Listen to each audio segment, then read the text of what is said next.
So in this part we will sculpt the base mesh we previously made in Zbrush by using with the zpheres that I showed you in my last video. This will be using a variety of brushes and techniques, and I will go through most of them, and well, hopefully all of them. So yeah, I think that's about it, and this will be the full sculpting, and thanks, and we'll get right to it. So right here in Zbrush, I exported the base model we did into a Polymesh 3D. I subdivided it a couple of times. I think I just subdivided it once, and I'm going just straight to it. One thing I want to mention right off the bat is that you're going to notice that I don't generally try and high-res my object. Like, I don't up the resolution that quickly at all. It's very important, I think, if you want to improve your sculpting experience, to keep your model in a very low resolution state for basically as long as you can. You don't want to just immediately step up to like Division 5 and like millions of polygons, because that'll be it's way easier to manipulate forms in lower resolution. So generally it's a better idea to keep the forms and stuff, just work yourself up. Don't just immediately jump straight up to the highest resolution. Just keep yourself at a low state, and when you find that you can't add anything more to it in that state, jump up one, and then do the same thing with that one, and go on further like that. And you can see that that's what I'm going to do here. So here I have some reference. A lot of what Bonsai Tree detail is the ridges of the bark on the tree and how it forms around and stuff like that, how it organically folds around itself and all of that stuff. So a lot of this sculpting process is going to be just me doing that, and hopefully that's generally it with trees. It's not really super advanced stuff, it's just having the proper reference, and with this it's very easy to find reference. Like Google in particular is a very good place for references on this stuff, because you don't have any like specific place for it. So I'm going through here. You can see that I'm using the Damien standard brush. It's in fact it was one of the brushes that you had to download previously for Zbrush 3 and stuff, and you have to download it externally and then install it as a plugin brush kind of like stuff. Now it's actually preloaded into ZBrush if you have the latest versions, and you can just find it through the lightbox, and it'll be right there. So you just go to brushes and you find the Damien Standard brush. It's very good for defining things, very good for defining ridges and stuff like that. So that's what I'm going to use. I'm going to use that, and at the start here I'm going to use the clay tubes brush a lot to actually form out the details, because I found that that's the best thing to do really with the trees. I found the clay tubes brush very interesting. Later on, I'm going to go in with the trim dynamic brush and do some stuff with that, but I'll show you that when we come to it. So here, what I did right there was hold, control, and shift, and drag right like that, and you can isolate a part of your mesh. So that's very nice and handy if you have a lot of random stuff poking out of everywhere, which literally I have with this model.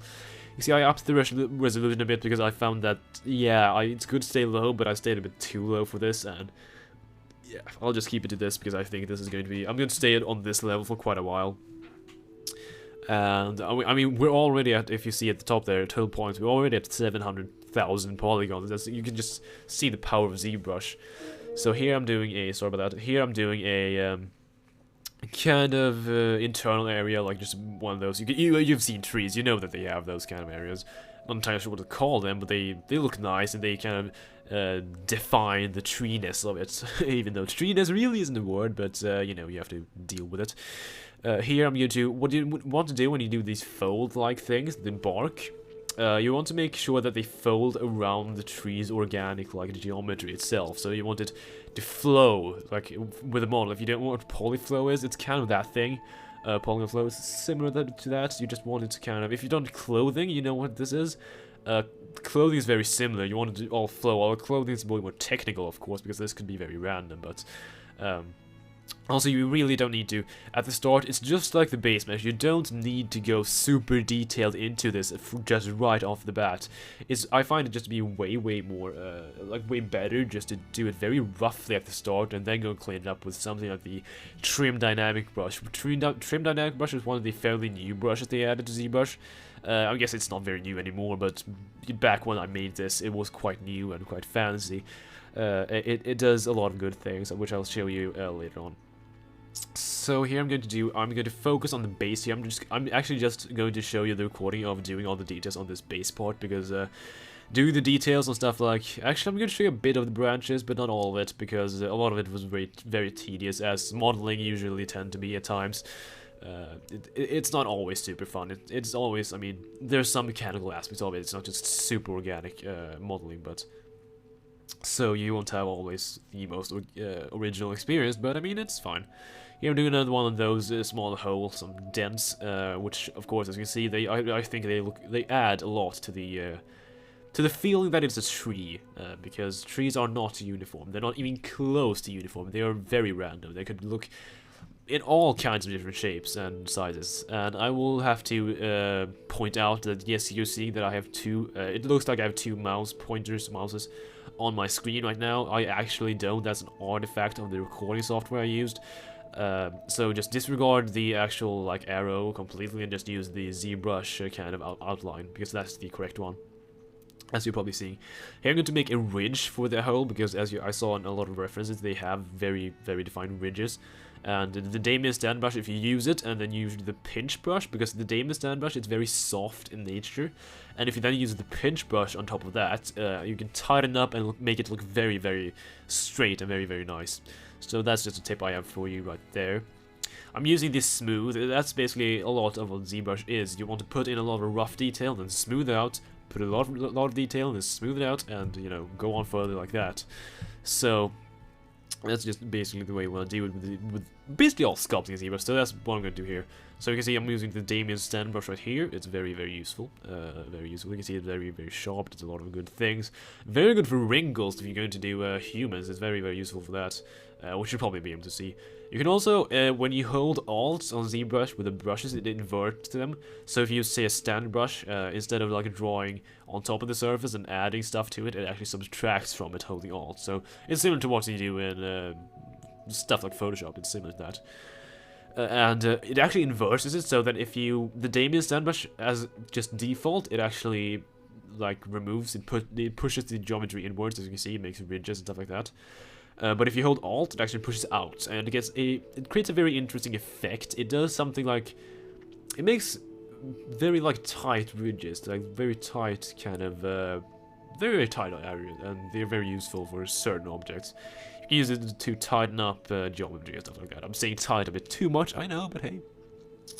Here I'm trying to make this one kind of fold around one of the more large branch up there, which I think work quite well, but I'm smoothing it later on because it's... You don't want it to be too sharp, honestly. You don't. And a lot of trees, you can see I've had the Z intensity a bit too high there. If you don't know what that is, it's basically... it's kind of like a hardy press, and I use a tablet for my sculpting. If you want to do any kind of serious sculpting, I really do suggest getting a tablet. You can get them pretty cheap now. There are some very cheap models like the Wacom Bamboo, which is a very good one, which I consider, which I have had before. The one I do have now, which is an Intuos 4.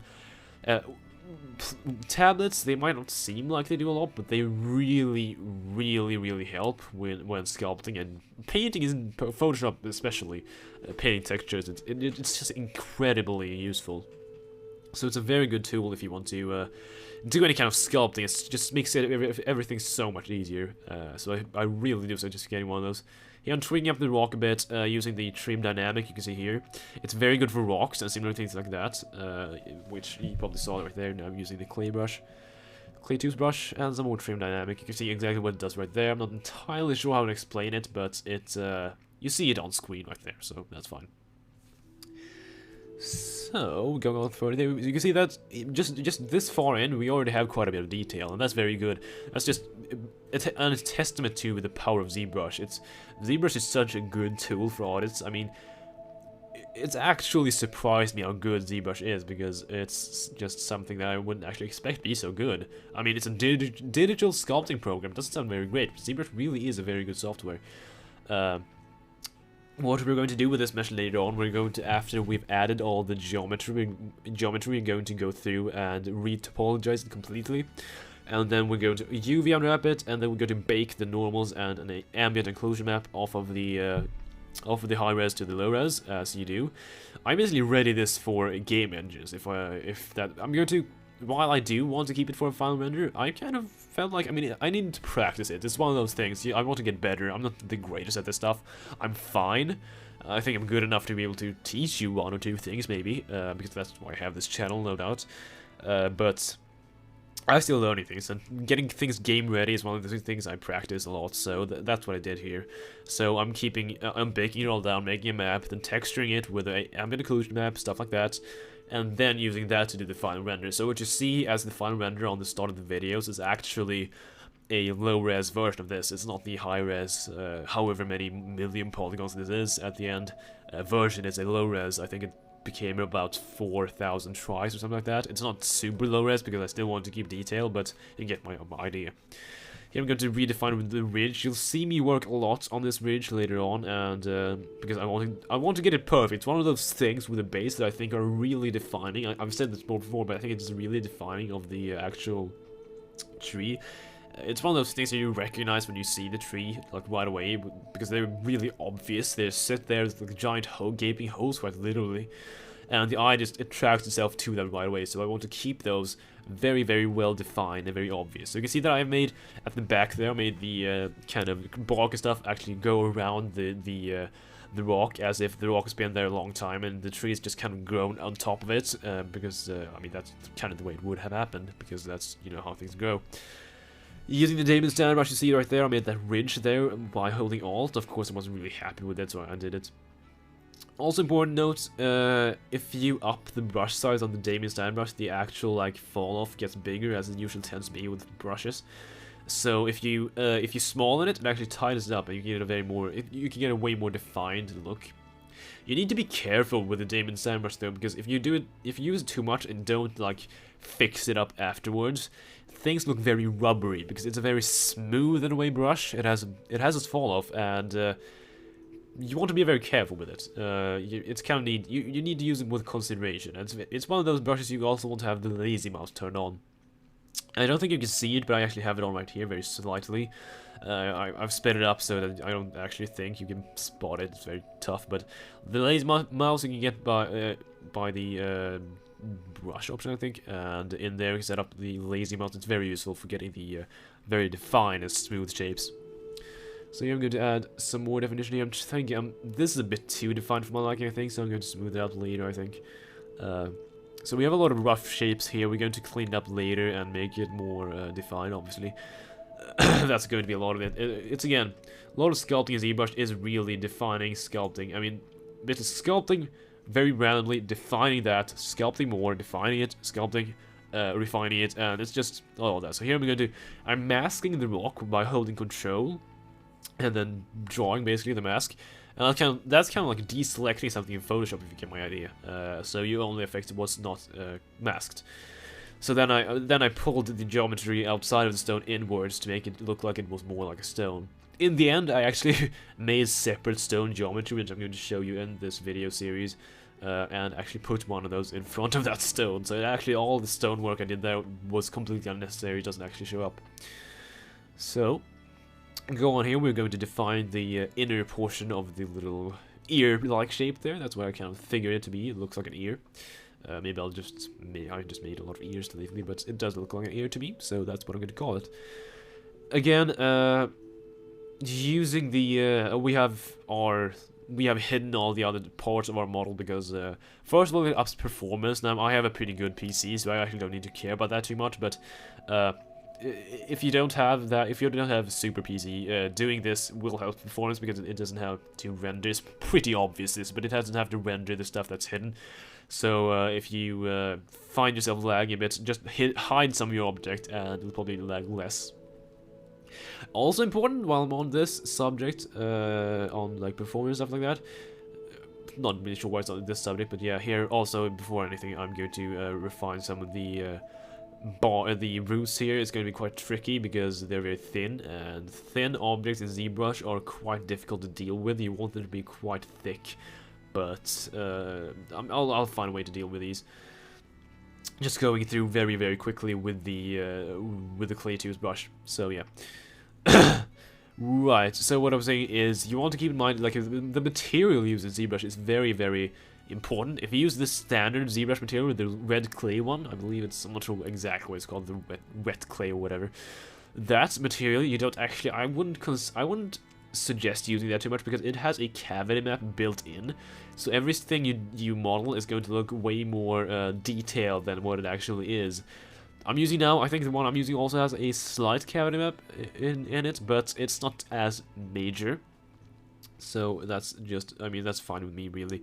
If you really want something without it, I believe there are some very bland materials, but I don't think they look very super nice. All I do is, after I've made a lot of sculpting, I tend to cycle through a lot of materials, and like afterwards, cycle through and look how they look, and if they look very wrong, then I'll just try and fix it, sculpt some areas up more. Maybe they aren't defined enough to look fine. So you know, it's just fine looking at it. You can see that in the root there at the bottom I added a bit of an indentation there, which you can see right there at the bottom. You can see that little hole there. That just adds, that's one more of those small details that roots and trees tend to have that I just added, which really does help, I think, with the overall shape. So also, what you want to consider with the actual model, models in general, sculpt in general, what you want to consider is the silhouette of them. The silhouette is very, very important with models. 3D models, just incredibly important to the silhouette. Because if you, especially the things that you want to do get game ready, because game ready stuff, you need to have, you can't have all the detail actually modeled in, so you need to consider when you retopologize what part of the silhouette you want to keep and what parts you just want to be in the normal map. So I like keeping my silhouettes very distinct, because this, you can see that I'm doing a lot of holes here. I'm going to do a lot of really thick kind of bark detail, because I think that, first of all, that looks very cool in a tree, and I also think that that helps push the tree out, because I don't like having it look very bland, silhouette-wise, because that just makes it look really, well, as I said, bland, and bland ones aren't fun, because you can see that there are a lot of different shapes here, a lot of curves, stuff like that, and here I'm just going to add some slight detail to the inside of these, obviously just to get something in there, because they look very odd, just being very smooth and stuff. So yes, in fact, that is what I'm doing. Adding a bit of more of a ridge to here, still using the clay tubes brush. I find it very useful. Obviously, it's very rough. You can see that it does very, very rough things, but that's what the trim dynamic brush comes in later on to help with. It refines very, very good, very, very well, in fact, if we're going to use correct English, which I hope we are. So yes, it refines edges very, very well, and that's a good part, because you can see that when you use the clay tubes brush, there are a lot of artifacts and stuff like that on the model afterwards. You can do cool stuff like that, just brushing these stuff like that, and make ridges very easily, which I thought was nice. It was just a slight surface detail. I think I'm going to remove that later on by the end, but just keeping some of that on. Really, a lot of sculpting is playing around, trying out to see what looks good and what doesn't look good, because really when you do 3D, you don't need to be photorealistic. It's very, very boring being photorealistic, because you generally need to keep exactly to a piece of reference, and that's not very fun. I like just playing around with my model. I mean, yes, there are trees that kind of look like this, but then there are trees that don't, and I mean, I'm totally fine with that. As long as the eye recognizes it as a tree, then it's all fine, and that's just, you know, that's perfect, basically. You can put in as crazy of stuff as you want, and as long as you can recognize it to be a tree, that's fine. I mean, you want to be modern with it. You can't just throw in really obscure stuff into it, because that would just really break it. But you want to be moderate, but you still want to kind of let yourself go, because you want to have fun sculpting. Sculpting is one of the most fun processes of modeling, because it is just like sculpting with clay, and anyone who's done that knows it's quite fun. Although, I mean, professional sculpting with clay is obviously very challenging, because you need to do a lot of different things, but just playing around with clay is very, very fun. So, that's exactly what I found this to be. I'm just playing around here, just trying out different things, trying to make it look nice, trying to make the stone there look nice, and everything being very squishy and stuff, trying to push it in. The Damon's Den brush is actually very good at just pushing geometry in as well. It's a very good overall brush to have. And since, I mean, I'm very happy Zbrush actually comes preloaded with it now, because it's one of the, I think it's an essential tool, so, you know, I'm fine with that. Go to, as you can see, if you just randomly, like, spam the clay brush, you get that kind of riffled kind of texture on the model, which is kind of nice looking. So I tend to have that on top of my model until right by the end when I refine everything. So You'll see that on there for a while. That's kind of nice. So yes, indeed, here we are going to add, I mean, I'm going to focus a lot on this rock here. It's kind of, I mean, it's just one of those details. I kind of want to keep every single part. You can see that I jump around a lot when I'm sculpting. I don't like sculpt one area perfectly and then go on to the next and sculpt that perfectly. I kind of sculpt a bit on one, jump to the next, sculpt a bit on that, like zoom out, look at the entire thing, sculpt a bit on that. I'm gonna do that. I think that helps me just keep an open mind more, because it makes me kind of look at different parts of the model more than I would if I just stuck very focused on one part, and thereby actually find more faults with it and find more things I could fix. I find that to be very, very good. It's a tip I would give anyone, but I mean, again, that's personal preference. It's just different ways of working. I mean, that's where I like to do things. But one of the things that you do want to do with ZBrush and sculpting in general, since sculpting generally takes some time, you want to zoom out a lot. You want to zoom out, look at the entire thing as a whole, because you can get very, very, as I said in the first part, you get very snowed in if you just keep yourself zoomed in one part all the time. And then you can get very, very, because you don't want all parts to be equally detailed, because that would just draw the eye away from some parts, because you want to define what portions of your model are the most important parts, and you want to keep most details of those parts. And that's what I'm kind of doing with the indentations here, the holes, and stuff like that. The entire body of the tree is going to be the main attraction. I'm going to make a lot of detail there. The branches aren't going to have as much detail at all. It's going to be quite bland, actually, but it's not going to be very noticeable, because your eyes are going to be, your brain gets stuck on the main attraction, main object that you look at, and that's just the way it works. And it's very, very, very good to define that, because if you've got a lot of detail everywhere, you get the viewer's mind gets kind of confused, and that sounds kind of odd and patronizing, but that's just the way the brain works. You can't have super much detail, like extreme amounts of detail everywhere. That'll be obscurely annoying. That'd be very, very annoying. So you want to kind of dish it out in equal bits. You know, you want to, as I said, define what objects are most important and give most detail to those objects. It's also a tip I have. It's a good tip just to generally not do everything in one sitting. Just at times maybe pause, watch some videos on YouTube, maybe watch some of my videos on YouTube. No, not going to do that. But yeah, watch some videos on YouTube. Maybe just have a drink, just relax, go out a bit, and then come back to the model, because then generally you see a lot of new things that you didn't see first. Because generally, I mean, you get snowed in when sculpting and modeling a lot, no matter what you do, no matter how close you get very, very, like, focused on it. And it's good to just take your mind off things, just go do something else and then come back to it, because then you notice stuff that you can, I mean, you get back to it and you're like, oh, well, how couldn't I see that before? And the answer is, well, because you were very obsessed with this other thing, or you just didn't see that and you thought it looked normal and stuff like that. So it's a very good tip to have. You can see that I'm using the clay brush as well, the clay tubes brush for certain things, the clay brush for other things. The clay brush is sort of like the clay tubes brush, but it's a lot smoother in nature.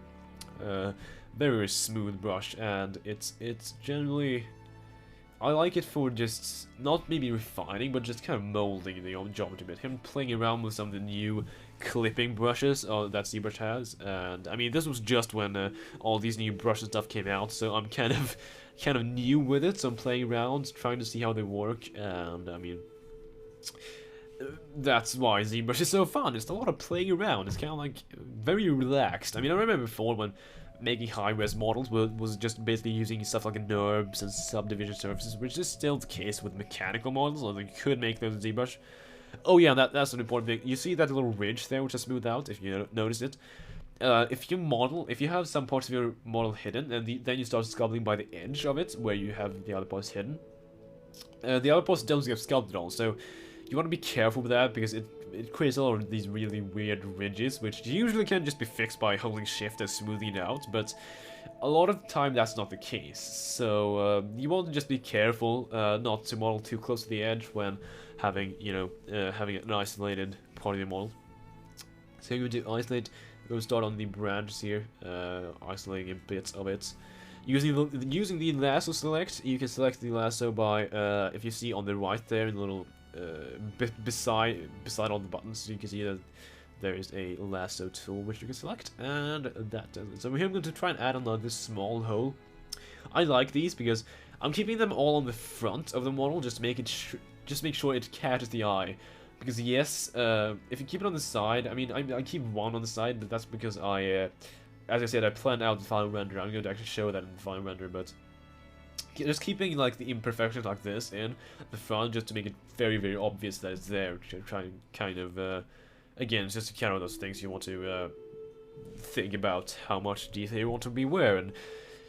The viewer is going to look from a front perspective on this model because that's how I'm going to render it by the end of it, so I need to keep that in mind and make most detailed stuff not on the back and more on the front, so that's what I'm doing. So yes, it's a lot of just trying stuff out, because I mean I don't have a lot of I don't have that much reference that I'm doing this off reference. I'm not doing that. I'm just playing around, seeing what works, seeing what doesn't, and as I've said, that's what Zbrush is, and that's what Sculpting what Zbrush is. Also Mudbox. I mean, Mudbox is a fine software as well. I mean, it's very good. I'm just not using it for the videos. I'm going to talk mostly about Zbrush. Preferable-wise, what I prefer between Mudbox and Zbrush, I don't really prefer one or the other. I'm kind of equal on both of them because they both do different things to me. But I mean, that's just personally. I know some people swear by Mudbox and some people swear by Zbrush, and I mean that's fine. That's the way people are. So smoothing some geometry out because I'm just trying it out. So you can see that it looks very nice for me. It looks very fluid. That's kind of the thing. You want to keep them very fluid. You want the, as I said this previously, but you can see really what keeping all the bulk stuff flowing really does to the model. It really does help it. Really, really does. So that's great. Here I kind of tried using the stand brush, and I'm going to flatten these out later on, trying to add these little dimples kind of stuff, imperfections. These, if I did them correctly, they would work probably quite well, but they really end up not looking very well here. So I mean that's just one of the things you have to deal with. Sometimes you try things and they don't look good, and you have to realize that, and you have to remove them. As much as you worked on them, sometimes things just plain don't look good, and I mean that's fine. I mean it's not like someone's going to give you shit about it. It's just that's a way of modeling. It's a process. If you find something, if you work something and it doesn't turn out well, remove it and do something else. All it did was waste your time, and usually when you're modeling like me, you're not going to have too many time restraints really, because I don't do this professionally or anything. It's just a hobby really. You can see that that doesn't look very good at all, and that's why I'm going to remove it in a second. Also, smoothing. It's way easier to smooth out geometry like really heavily in lower resolutions. So that's a tip right there, which you can do, which I do a lot here. So when I'm going to remove these later on, I drop down to lower subdivision, and then I smooth out in that. Because it's a lot easier, because it's pretty obvious, but it's a lot easier because there are a lot less polygons in the mesh, so it gets you know, very, very much easier. So we have, yeah, you can see that I'm drawing a lot of stuff over it. I think I might keep one or two of those left because it doesn't look that bad actually when you keep a lot of other stuff on there. Clay tubes is very good at like overlaying geometry and like detail, just laying on top of it and just looking like it's like slicing cheese and just dropping it on stuff. Like it really is like that, and it's very nice. Clay tubes is a very useful tool. Here we're adding the little details on the inside of those holes, as again as I did on the main ones, and I mean that's perfectly good. I think it's very nice. I think, yeah. So you can see there I'm watching through my summer reference. That's just part of it. See what I'm doing right here. Sorry about that. It's a lot of back and forth there. I'm gonna start doing some work on these branches now, trying to make a ridge. I'm not entirely sure if that works out by the end. Trying to do kind of a seam right there, kind of like thing, but I don't think that really works because I don't think that makes it look a lot like a tree. Also, these branches are way too round right now. They're way too spherical. I'm going to go in with the brush and square them off later on, so I'll point that out when it happens, and you'll probably notice it as well. I'm going to thicken up this back portion here because I kind of liked it being, like previously I just kind of forgotten to put detail there, but I kind of liked it being this large, huge chunk of just stuff there, so I'm going to go ahead and enhance that, I think, about now. Or maybe a bit later, I'm not entirely sure about the timing of that, but just kind of enhancing, like making it look very flat, because there are a lot of different planes, if I say that, if I say it that way. The branches, if they have different planes, their size, they aren't entirely round, they're split in planes. I'll show you what I mean by that later on when I get to it. Yeah, I'm going through very roughly, if you didn't notice, with the clay tubes brush, and just really lightly brushing over the entire bit of branch. Just add that bit of clay tubes kind of texture to the branch, just to make it look more like a tree, or more like wood, rather. That is better English, yes, indeed. Oh boy, I'm so Swedish. Yes, and we are also going to see, what are we doing now? I think, oh yeah, I'm adding more geometry texture, basically, because it's not finishing state yet, obviously. I'm not even close to finishing this, but it's kind of like just at the point where I want the thing to look good, and that's what I'm going to do. So, I mean, this doesn't really look super good, because it's very rough, and very like unmanageable, but I mean that's fine. I just want it to look sort of similar to wood, and I'm going to go back and fix it up later, because it's just it is part of the process of just cluttering it up, cleaning up, and then, you know, messing it up more, and then cleaning up more, and eventually you'll have something good. Yeah, I'm saving it. You can see that I'm still saving in increments, and that is something I cannot stress the importance of enough. It is so important. You really don't want to be caught on with just one save and then having it crash on you. So you can see here I'm doing what I said before with changing the materials and seeing how it looks. You can see that there's some my reference there. I pulled it over for some reason. I can't actually remember why, but hey, you saw some reference. That's great, right? Indeed it is. And let's see here. I'm not going to do any kind of work on the leaves. The leaves, I don't keep sculpted. I mentioned it a bit in the first part. The leaves aren't actually sculpted from the final image. They are the theory you want to do with the leaves and stuff. You want to kind of make a lot of planes or similar shape like that, and just have them have different alpha textures on them, and then just kind of have them overlap a lot and make leaves like that. But the way I did it for that model at the end, as I mentioned, was I added them later on the final render in Photoshop, because that was just quicker for me, because I wanted a final render. I didn't really care too much about the entire like model itself. I didn't want to actually put this in the game engine. I mean, I just did it. I readied it for it because I just could. So yeah.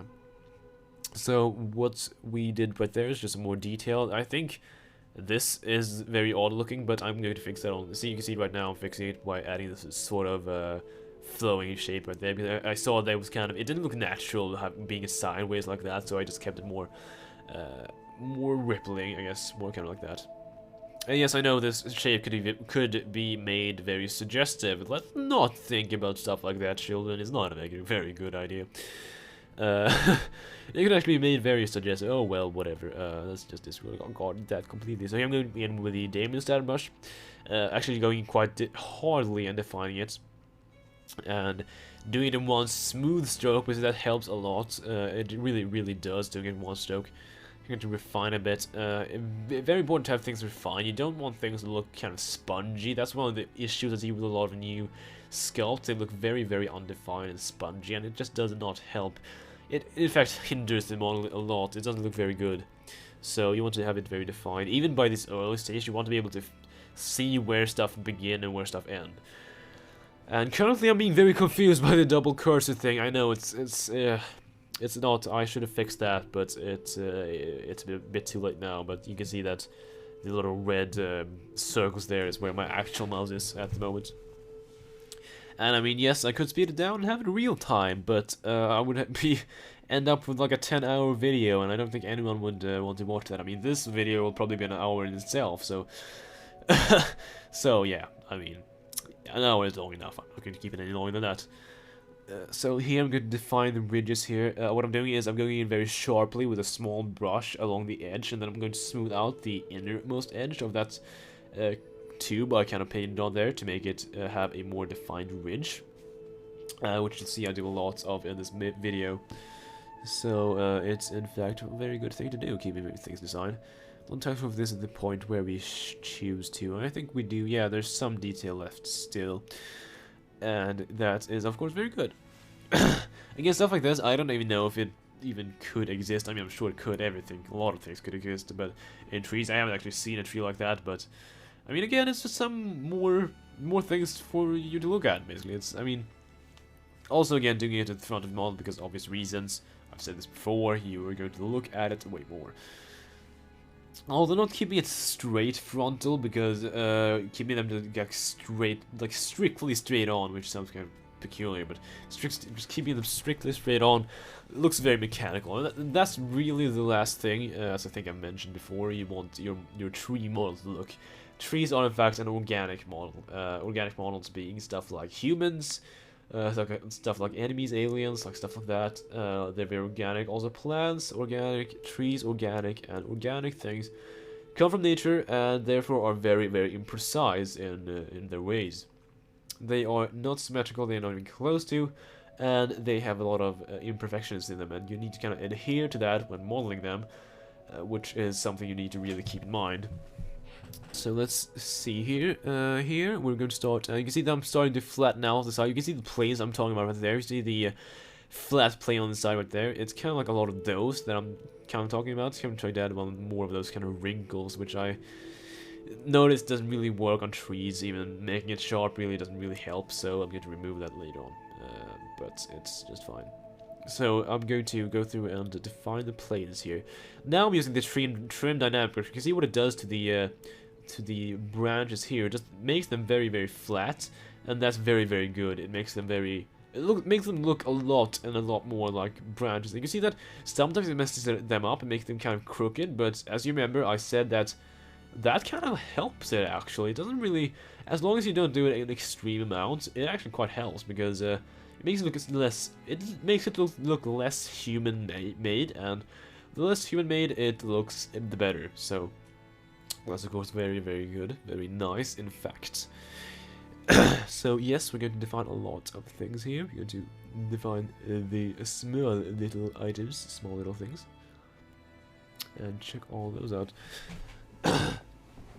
So about that. Also using the trim dynamic brush on the edges of the branches actually flattens them very well, as you can see there, what I did on the two right next to my cursor right there. You can see what I accidentally pressed T there, and that kind of messes it up, but all you need to do is press T again and then Control N to clear your canvas, and you can do that again to fix it. Here I'm going to make this way fatter, because I found it that if it isn't fat enough in like a bit of terms, you can't really define it very easily, and you can't really spawn it either. It kind of just melts into the background of the model, and that's not very good. You want kind of everything to stand out in one way or another. Well, you want stuff that you want noticeable to stand out in one way, or another. Oh, sorry. Jeez, I've been talking for too long. I'm starting to crumble here, guys. Yeah, oh god. Well, I mean, that's just fine as well. So let's see here, what are we doing right now? Yeah, I'm going to do a lot of this. You can see that it's kind of crumbling the model beneath it, but that's, again, just fine. I actually like that. And it's also smoothing out a lot of that weird clay tubes texture we got before, and it's making it very viable as a tree texture. It's actually helping. So you can see it does a very good job at kind of defining branches. All this stuff is very minor. It's not going to be really shown in the final render, but it's going to help it, definitely. I mean, given the choice of doing this and not doing it, it's just not a choice. You are going to do it because it's that important. Again, saving, very important saving. And I mean, I could save in low res to save up on file size, but I like doing that because on larger pieces that have a lot more parts, like really heavy character images, which tend to have like a lot of armor and stuff like that, so they have like multiple subtools, really a lot of subtools. On things like that, it's a good idea to have something like the subtool master installed and then low-res everything to the lowest subdivision level and then save it through there, because that, first of all, it lessens the chance that the ZBrush will crash when you save, and it also lessens the file size, which is obviously very good. So let's see here what we're doing. We're defining, again, just cleaning it up. This is the cleanup stage. We're not entirely done with it yet, of course. We haven't done a lot of work on stuff like the roots either. We haven't even done much work on the branches, even though that's what we kind of do right now. But you can see that I'm keeping this. This is basically just what I'm going to make on the branches. It's really not going to be a ton of stuff. It's not going to be barely anything at all. And, I mean, it's just the way it is, because you can see that there are so many branches that the branches in themselves act as detail. You see here I'm going to improve the actual silhouette by going in with a large standard brush and just pulling that out a bit, making it stand out a bit more on the silhouette, and just making it more obvious that it's there. And that's very, very, I think, good, because I found that it was just kind of sitting there, not doing anything. And that's something you don't really want, because then it kind of just melts into the background of the model, and that's not a very good thing at all. You want everything to kind of be, you want everything to be recognizable as what it is. You don't want it to be kind of like, oh wait, is that really what it is? I'm not entirely sure. So here, you can see that I use the Damien sand brush to define that ridge right there. Well, not really ridge, but define the little protruding bit right there. Again, going in with sand brush, which does make it very smooth. It's just the nature of the sand brush, it's a very smooth brush. But then I go in with the clay tubes brush and I refine it. The clay tubes is, not clay tubes, sorry, the trim dynamic brush to refine it, to make it more sharp. Except it doesn't do it super sharp like some of the other brushes would, but I'm going to go in with the pinch tool and stuff like that to actually help that later on. And here I'm going to use the stand brush. You can see what I could do right there. It really is great at doing ridges and stuff like that. The Damien sand brush is very, very good at defining stuff. I've said that before, but it's very good. I can't stress that enough. I recommend using it a lot. So yes, it might just be me, but hey, it's something I found very useful, so maybe you will too.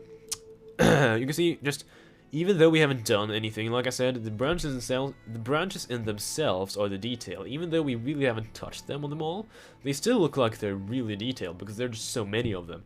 And that's the good part about the tree. The trees really don't require that much work. They're just kind of fun sculpting like this. It isn't really very serious. It's actually very easy making trees. The actual leaves are the more difficult bit, but you know, that we'll come to that later, I hope.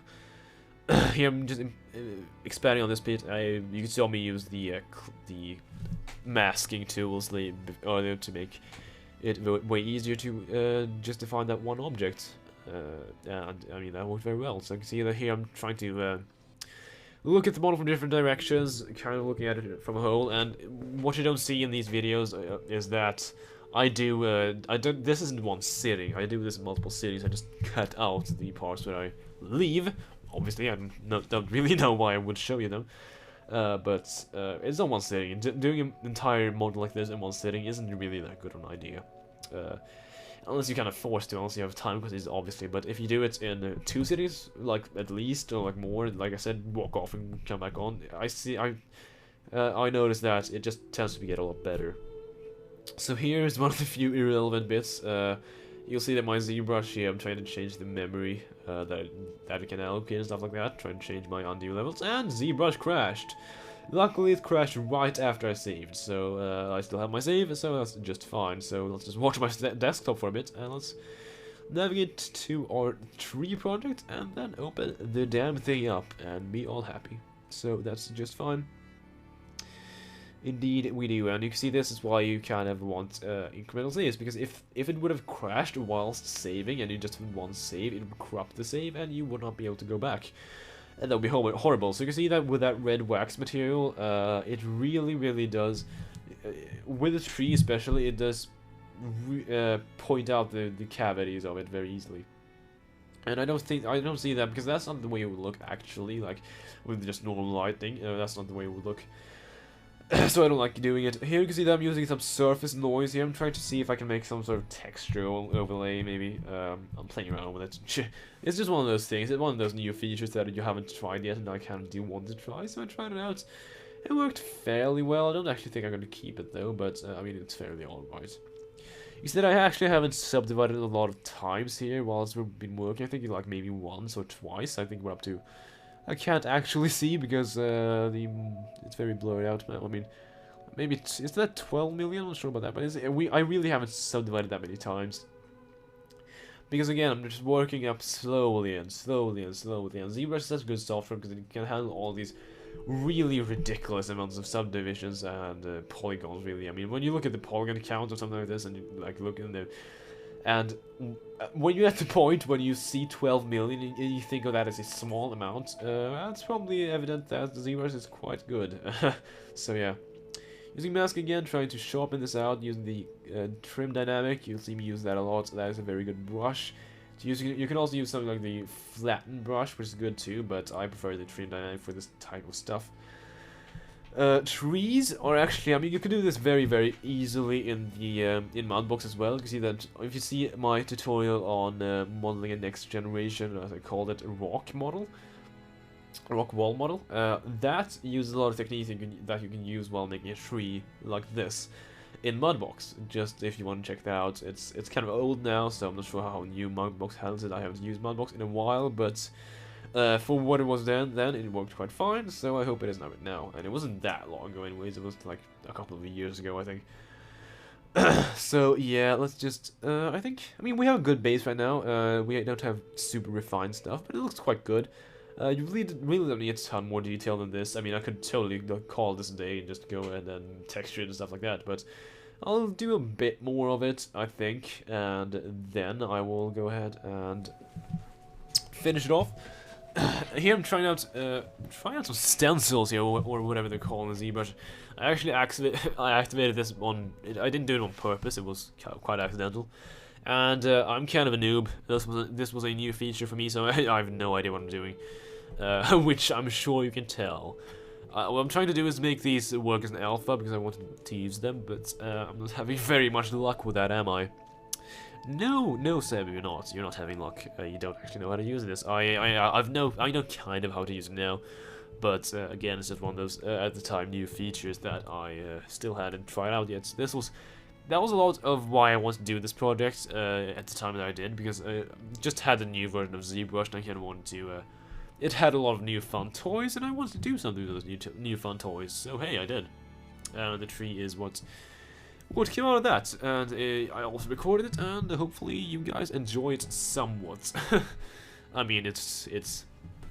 I know there's some issues with the other tutorials. I'm just going to talk about nothing here because I'm really not doing anything. But yeah, I know a lot of my tutorials here on YouTube are very old now. I haven't done a lot of new ones in the current state of my life, but therefore I don't really like them anymore. I mean, they are fine for what they are. Some people do like my old tutorials, but I don't. I think they're very bad in quality because I didn't know English as well as I do now, even though I still don't really know it very well, but I know it better than I did then. It's I think it's easier just to hear me out now and stuff like that. So here I'm going to go back to the modeling. Yes, that's right. We're going to actually model now in this tutorial. Yeah, I know, it's very fancy. Going to again define these roots a bit more. I'm actually going to try and make the ridges of the bark from the tree actually connect to the roots, which I think actually looks quite nice. It's one of those things that actually don't make a lot of sense. It wouldn't quite work out like that on a tree, I don't think, but it's one of those things that just look cool, and therefore I did it. I don't think anyone's really going to complain about it. I mean, looking cool is very nice, and as long as it's, as I said, as long as it's defined as a tree, it's fine. Maybe that's just my excuse for making, like, for just wanting to make cool shit, but, you know, if it is, then I'm fine with it. I think it's a good excuse. So, yeah. Again, I'm going to do this a bit more. I didn't really like how it looked here, so I'm going to try and make it look a bit better, hopefully. Maybe I'll just make it look worse instead. I mean, that's always an option. You can see what the trim dynamic brush really does wonders on these things. It's really quite nice. And smoothing it out, and then defining it some more. It's kind of confusing at times when you zoom in like this. Sometimes you can't really... Sometimes your brain just messes up and you kind of forget what's up and down, how deep things would be, and I mean, that's just one of the things that, I mean, maybe that's just me and I'm just maybe very dumb or something like that. That could be an option, but I mean, that's just something you have to deal with, and it's not that big of a deal. So you saw me use the Damien Stand pinch brush combo right there. You can see what it created. It created a very, very defined point right there, a very, very defined bridge, in lack of better terms. And that's the power of the Damien Stand brush with the combined options of using the pinch brush. It's very, very powerful. It's a very good tool, and I consider it's something you should try because it's very good at what it does. So we are fairly close. I mean, we've done a lot of details here. What I'm doing here, I'm going with the move brush. You can see that I actually really like how it looks from the back. It looks very clean, and from the front it looks very kind of hectic, which is what I was looking for. I want there to be a lot of random stuff going on here. I'm going to go back and going to just define this little object right here. Which is just fine. You can see that I'm doing it's one of those things that I had reference of, and it's kind of like the little shapes you learn how to do, because this isn't the first tree I've done, it's one of many, but you kind of learn the stuff after a while. It's really not very hard to do that kind of detail anyways. So here you need to be careful with this, because these two, they aren't connected by the geometry of these two roots. They're just kind of intersecting each other, and you need to be careful while sculpting on an area like that, because it gets kind of tricky sometimes with ZBrush, with how it like calculates stuff. It looks kind of odd at times. Adding some more slight details here, just something to you know, just differentiate your stuff. I mean, as it was previously, all the roots kind of look the same, and I kind of didn't like that, so I'm going to just switch it up a bit, and you know, that's what I'm doing right now, and that's just fine. I think it looks quite good. Using the clay tubes brush, not using. I mean, I could use the stand brush for this as well, but I don't really like how smooth that is. I mean, sure, I could define it later on with stuff like the clay tubes and clay and the trim dynamic, but it's easy just to go straight in with the trim dynamic and the clay tubes. It eliminates the step 1 process of using the stand brush. So you can see here is kind of one of those issues you got when dealing with intersecting geometry. You kind of saw the weird holes and stuff I got in my geometry while sculpting. You get a lot of that, and you really need to be careful. Having a slight tweaking to the underside of it. I mean, the underside is never, ever, ever, ever, ever going to be shown, but again, one of the things I kind of, I don't want to just leave it there, because that would be lame, but, you know, I'll put some detail in it, but I won't. It's not something I'll keep in mind, really. It's just something I'll do when I can be asked to, when I want to break. Again, trying to make some more of those here. I'm not entirely sure how well this one will work out. Maybe I'll have to scrap that. But yeah, it's just kind of throwing spaghetti at the wall and looking what sticks. Some things stick and some things don't. So I mean, that's just the way of life. Yeah, I know. I'm philosophizing here. Philosophizing. That's bad English. Sorry about that. Very, very, very bad English, in fact. Okay, so let's see here. What are we doing now? We are looking around the model, seeing if there's any unfinished areas. Here I can notice it was kind of a bit too smooth for my liking. I mean, it's nice how it actually is very... It doesn't have a lot of detail at the top of the base there, but it has a lot at the bottom. I think it's nice that it kind of... The detail, it kind of tapers out that way, if you know what I mean. It starts very small, and then it gets bigger and bigger and more detail by the end of it. Which I like. It's a very nice effect, I think. Sorry about that, I accidentally hit my mic. That's probably not a very good idea, yeah. Professional Seb, I know. But here, saving it again, for some reason my save folder wasn't very easily placed, so I need to find it again. I know it's very silly, but that's just fine. It's as long as I can save it somewhere, right? Yes, indeed. Keeping the saves very organized, that's kind of what you want to do when you do this stuff. You want to keep yourself organized. It's not very required, but I just find it quickens up the workflow of your modeling very much, and that's a good thing. You want to quicken up stuff. I'm going with the Damien Standard again, and just with a very small brush and the lazy mouse on, and kind of adding these ridges into it. So this is the detail work right here, and I think it's something I'm not going to keep a lot of this later, but I'm going to keep some of it, because what I do is I go in, I add a lot of this first of all. I add a ton of it, like a ton of ridges, but then I smooth it out later and do the trim dynamic thing, because it's easier to overdo it and then just like take some stuff away than underdo it and have to add more stuff on. So that's kind of my principle. So I'm not sure if you catch what it actually does to the mod, but actually, I mean, doing it a lot more by the end of the branch and stuff like that kind of adds to the effect.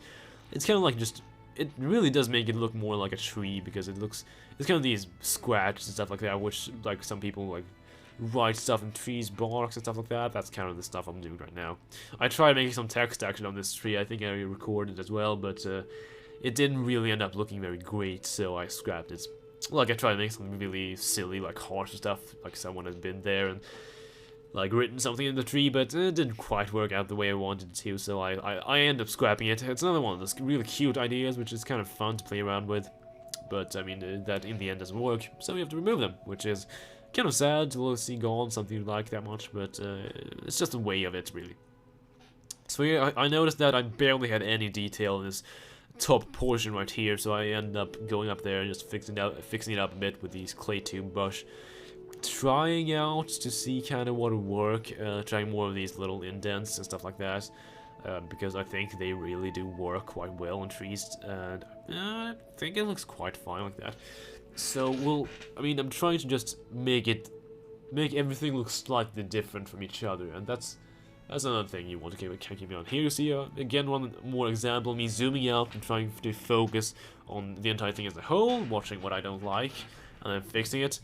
You need to be very open to criticism on while modeling. It's one of the very, very important things. I might have mentioned this before, but if you post stuff, like a good way of learning, as you can see here also, I'm using the scratch between the connections of different branches, which really does help. But yeah, a very good way of learning 3D very easily is posting stuff on forums. There are tons of 3D communities out there and forums for you to post on, and a very good way of learning is posting your models on there and then having like the better people than you critique it, like say what's wrong with it basically, and tell you to fix it. While this may come out very, very sharp, and people on YouTube generally don't like that stuff, but it's very, very important in the learning process. It really does help you realize what you do wrong, and what you do wrong, when you do know what you are doing wrong, it's way easier fixing it than it is without knowing it, obviously, because, I mean, yes, if you don't know it, you could just stumble upon the solution and just like start doing the right thing after a while, but if you know exactly what's wrong with your work, it's really, really easy to fix it. And that's why you need to be very open to criticism. I know it's kind of harsh to say, post a model which you're really proud of on the internet and then have someone comment saying it sucks and this is why, but as long as they say why it sucks and like actually try being helpful, that's fine, believe me. You want to keep an open mind on these things. Critique helps you more than anything, unless it's like douchebag critique, which is kind of like the thing that just like the you suck period messages. Those are douchebags basically. You don't want to bother with those. You want to pay a lot of attention to the things that, you know, this doesn't look good in the model. I think you could do this to fix it up. I don't like that portion of it because this, and I mean that kind of stuff is incredibly important in a learning experience. And that's where I got learning, and I'm not very good even, but I'm getting better all the time because I do this stuff. I get help, people like critique myself, and I mean, there are tons of forums like Polycount. I mean, there are a lot of very good new sites, like the Game Creators is actually a very good forum place. They made, those guys made software like the FPS. Oh yeah, here I actually do a soft render. I just do a quick render using some settings in Zbrush, just try and see how it looks, just kind of tricking, because we are very close to the actual finished tree. I'm going to make some rocks after this, but then we're very, very close to the finished tree model, so I mean that's just fine as well. So you can see, rendering in ZBrush, you can do it way more advanced than what I do. I'm not very experienced in rendering in ZBrush, but I'm just doing it very, very slightly. Just kind of see how it looks, just to see if it looks fine with shading and stuff like that. Very, very simple stuff, of course. But yeah, back to my point in learning. There are very good sites. You can go to Polycount, you can go to Game Artisans, and you can go to 3D for Games, it's a good site. You can go to the Game Creators, is a good forum. If you're new, it's a very good forum there. You can go. And here I'm trying to render it out with different materials, trying to look at how it looks. This material is one I like. I kind of like how it looks. Also, I have some special made materials. Like this one, I think is kind of special. I'm not sure about that. No, I have there's some special ones, but yeah, you get them from the ZBrush Central or just ZBrush. The Pixelogic website has a entire database filled with materials that you can get for free, so that's great. So I think actually we're closing up on the end here. Not just yet, but quite soon. I'm just playing around with the renders here, trying very different materials. It's very important actually, because the way I mentioned this before, but it's really, really important to keep in mind that you need to look at it with different materials. And if it doesn't look nice in some of them, that's fine. But if you notice like a trend of like certain parts of it looking very odd, then you might want to consider going back and fixing it, because it's a constantly iterating process. You want to just constantly go back and forth, trying to always make it better. You can't just. It's very tough for me to say that a model I've made is done. It's very tough. I mean, maybe that's me, but you want to unless you really feel done, generally there's always something you could do to improve it, and that's the case here. I'm just trying to find those borders. Here I'm adding this material so I can find the silhouette, which I saw quite well, and that's very good. So yes, I mean, the stuff like that is very helpful. So you can see in here I saw some portions that didn't really look very good. They looked very spongy, so I went back and fixed them. Here I'm going to save, and I will probably end this part right here. Yes, indeed. I'll get back to you in a minute, just making the rocks. And yes, thanks for watching.